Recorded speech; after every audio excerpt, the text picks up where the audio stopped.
The rain came down in soft sheets outside Brew and Bean, turning the streetlights into watery halos.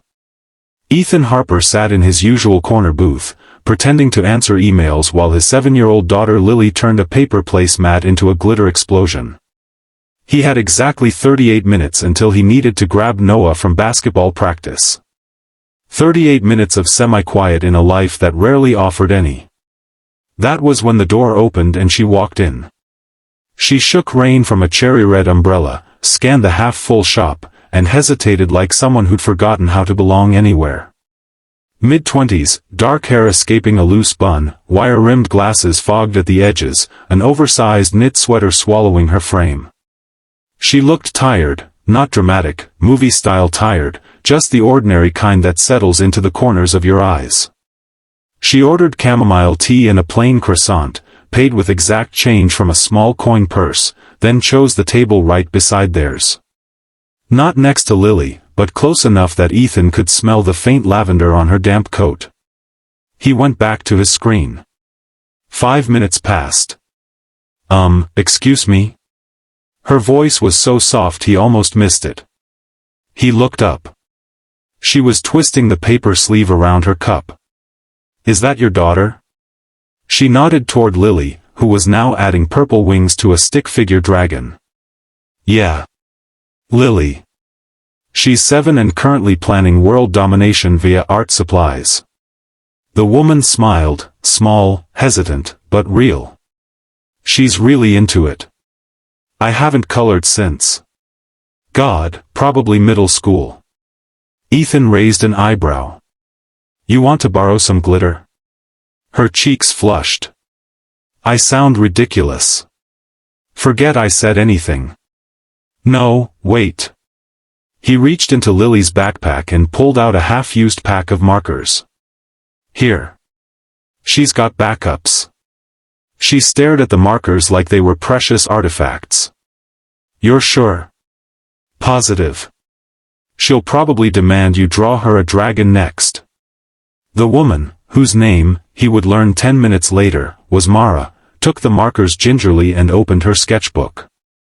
She didn't draw a dragon.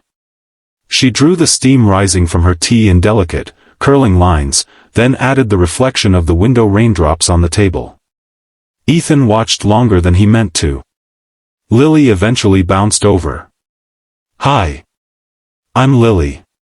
Are you an artist? Mara laughed, startled. Just someone who likes to doodle when I'm nervous. You're not nervous now, are you? Lily asked seriously. A little, Mara admitted. Your dad is very quiet and I'm not great at small talk.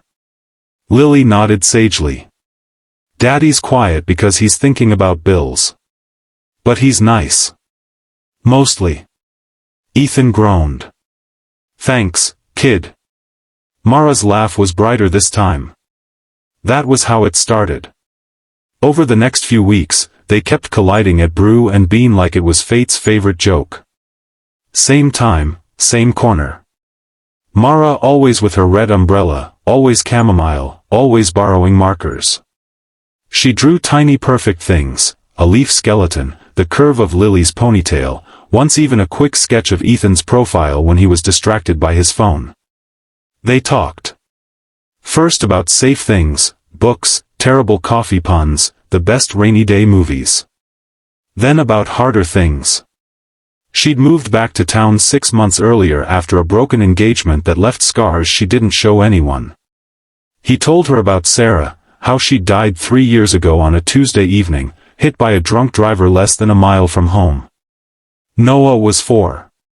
Lily was 2. The world had cracked open that night and never quite closed.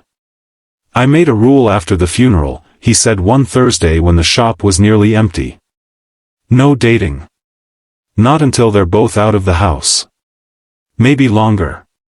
Mara nodded slowly, tracing the rim of her cup. That's fair. Kids come first. Always. He paused. But sometimes I wonder if the rule is just me hiding. She met his eyes. We're all hiding from something. He didn't know what to say to that. Winter arrived. The rain turned to sleet, then snow. They kept meeting. Text messages started, innocent at first. Lily drew you a cat. Photo attached. Saw this meme and thought of your terrible taste in coffee. You okay? Saw your post about the long day. He told himself it was friendship. The rule was still intact. Then came the night of Noah's school play. He was the Tin Man in The Wizard of Oz. Lily insisted Mara come. Ethan almost said no. Almost. She showed up anyway, in a simple forest green dress that looked like it belonged to someone softer than winter, carrying a tiny bouquet of grocery store daisies, for Lily, just because. After the curtain call, the four of them walked to the little ice cream place down the block despite the cold. Lily got rainbow sprinkles on everything. Noah pretended he was too old for it but demolished 2 scoops of mint chip. Mara laughed at Lily's impressions of the Cowardly Lion and let Noah explain basketball stats like she'd never heard them before. When they pulled up to her apartment building, Lily hugged her so hard Mara's glasses went crooked. Ethan walked her to the door while the kids waited in the car. Snow dusted her shoulders. The porch light caught the flakes in her hair. "Thanks for coming," he said quietly. "I wouldn't miss it." Noah was amazing. And Lily, she's magic. Silence stretched, comfortable and electric at the same time. Then Mara spoke, voice barely above a whisper. "I should tell you something. Before this goes any further." He waited. She looked down at her boots, then back up at him. "I've never had a real kiss." Ethan blinked. "What?" Not the kind that matters." Her words came faster, like she needed to get them out before she lost her nerve. "I had the awkward high school ones, quick, fumbling, mostly because everyone else was doing it. Then my ex, he wasn't gentle. It was always possessive, rushed, like he was claiming something. Never tender. Never like I was, someone worth savoring." She swallowed.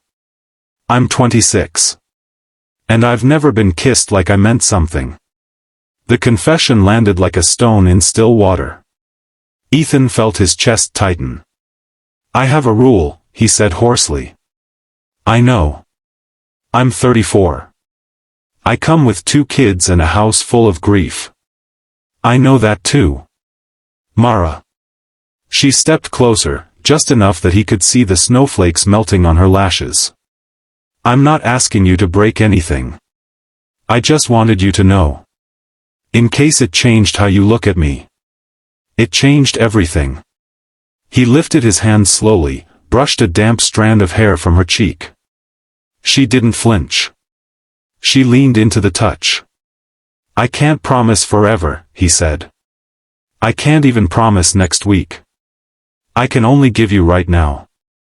"Right now is enough," she whispered. He cupped her face with both hands, gentle, careful, like she might vanish. Then he kissed her. Softly. Slowly. Like he had all the time in the world to learn the shape of her mouth. She made a small, surprised sound, then melted against him, fingers curling into his coat. She kissed him back, not hesitant, not practiced, just honest. Like she'd been holding her breath for years and finally remembered how to exhale. When they parted, foreheads pressed together, breath fogging between them, she laughed shakily. That was real." "Yeah," he murmured, thumb tracing her cheekbone. "That was real." He didn't invite her home that night. He didn't need to. The rule he'd built so carefully had cracked wide open, not destroyed, just reshaped. And for the first time in 3 years, Ethan didn't mind the light getting in.